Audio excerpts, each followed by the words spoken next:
places in this world that were never meant to be found. Deep pockets of shadows where the laws of nature, they don't just bend, they break. Ray Collins. He thought he was the predator. But at 3 a.m., inside a decaying shack in the North Carolina wilderness, Ray realized he was nothing more than prey. He sat there, staring at a candle that had lit itself, watching the light dance over words carved into the table with a desperate, frantic hand. Don't sleep here. Tonight, we step into the suffocating silence of Pine Ridge, and we find out what happens when the forest finally decides to keep you.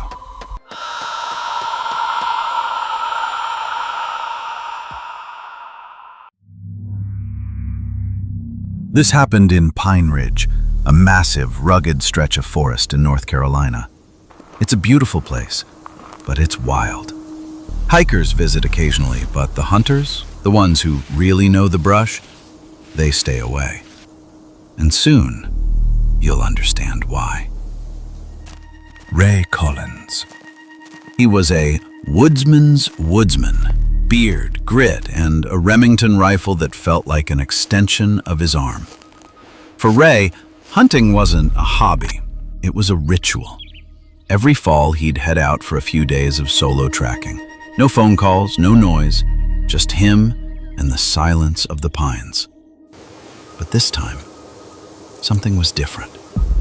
Ray felt a pull. You know that feeling when your feet move before your brain makes a decision? He followed a set of deer tracks deeper than he'd ever gone. The trail led him further and further away from the main path until, suddenly, the world went quiet. Every hunter knows that moment.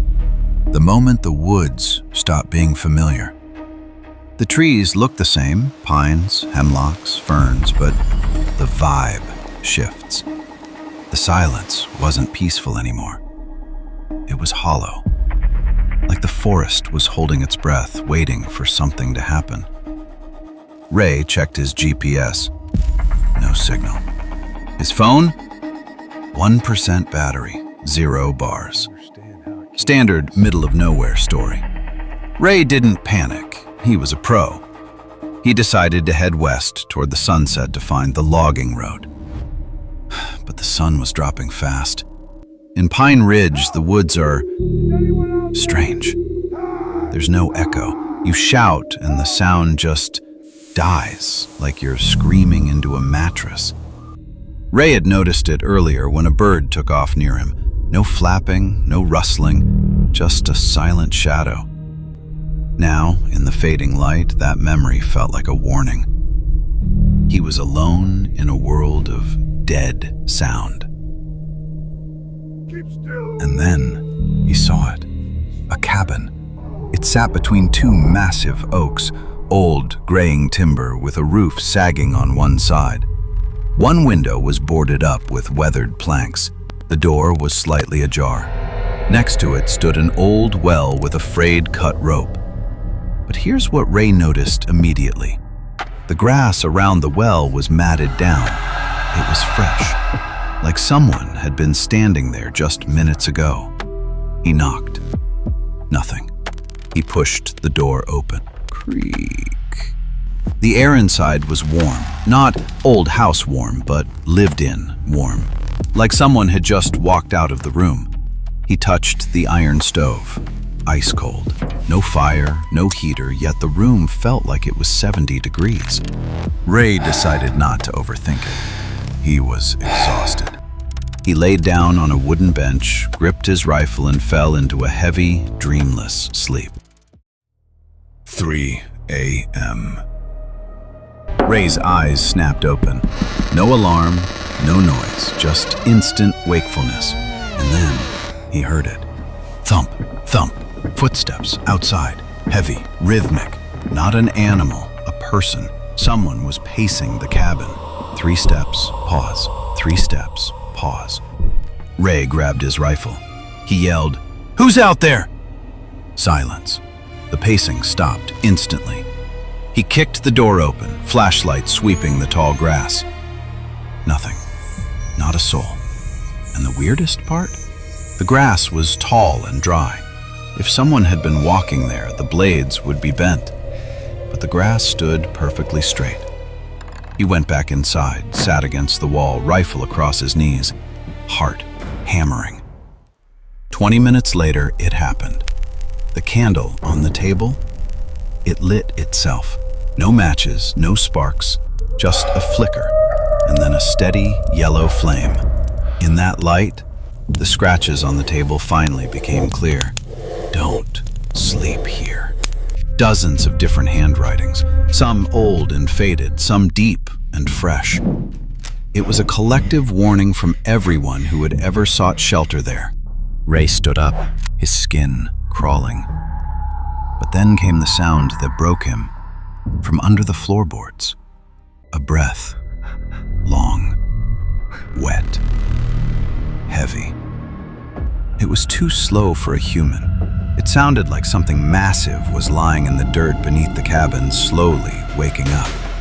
And Ray could tell. The sound was moving upward, toward the boards right under his feet. Ray didn't wait. He grabbed his pack and bolted. He ran into the pitch-black woods, guided by nothing but adrenaline. He said he felt a coldness on his neck the whole way, like something was inches behind him, reaching out. At dawn, he hit a dirt road and flagged down a logging truck. Later that day, at a local diner, he told his story. The bartender stopped cleaning a glass and looked him dead in the eye. "The ranger's cabin," the man said. "A guy died there in the 70s, alone. They didn't find him until spring." Ray asked, "How did he die?" "Hypothermia, officially," the bartender replied. "But when they found him, he wasn't in bed. He was sitting at the table, just staring at the floor." Ray whispered, "Were the scratches on the table there?" The bartender nodded. "He's the one who started them." Ray felt a chill, but he had one more question. There was a date on the wall, November 14th, 1973. Is that when he died? The bartender's face went pale. "No, Ray. That's the day we found him. But that cabin was locked from the outside. Nobody had been in there to write a date.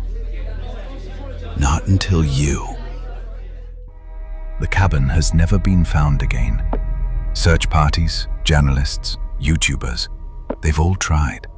But every now and then, a hunter comes back from Pine Ridge with the same story.